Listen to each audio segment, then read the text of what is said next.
Christmas song for Marvin Revlog for the year 2026. Title, Damang-dama na ang Kapaskuhan as a vlogger and an artist. Sa bawat umaga, liwanag ay sumisikat. Pasko'y unti-unting muling sumisilip. Kamera'y tangan, puso'y nagagalak. Bagong kwento ang nais may pakita.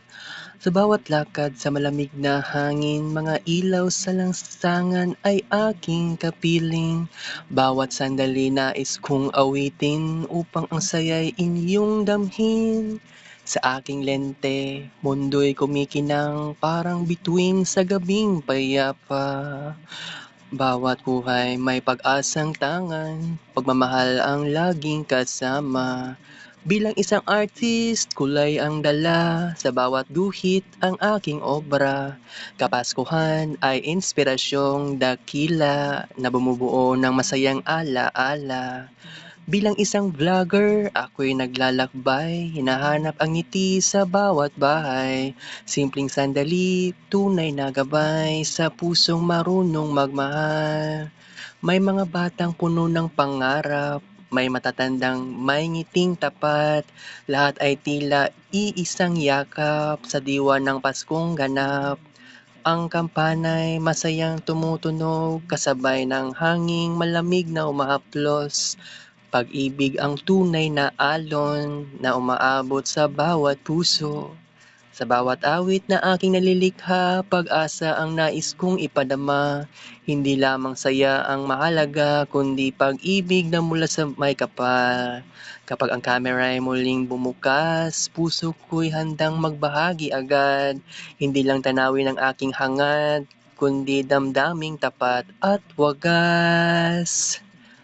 Ang bawat pintura ay may munting himala, bawat kulay ay may sariling sigla. Kapaskuhan ang aking musa na nagbibigay liwanag sa gunita.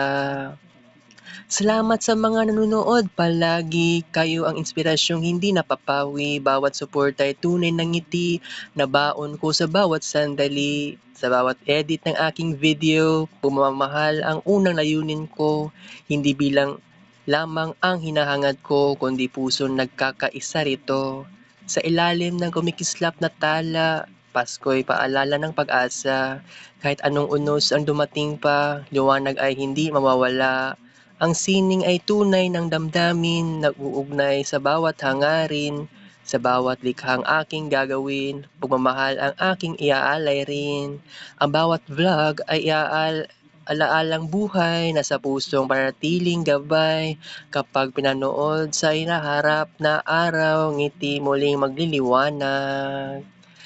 Hindi kailangan ng marangyang bagay upang ang Pasko'y maging makulay, pagmamahalan ang tunay na alay na kailanman hindi kukupas, sabay nating damhin ang musika, kasabay ng hanging may ligaya, sa bawat himig at bawat salita, kapaskuhay lalong sumisigla.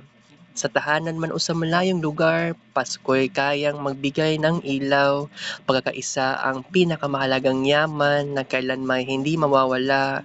Bilang vlogger at artist sa buhay, patuloy akong mangangarap mong tunay na bawat likha'y maging gabay sa pusong naghahanap ng saysay. Damang-dama na ang Kapaskuhan sa awit, sining at pagmamahalan. Kasama ang bawat tagapanood magpakailanman, maligayang Pasko sa bawat sambayanan.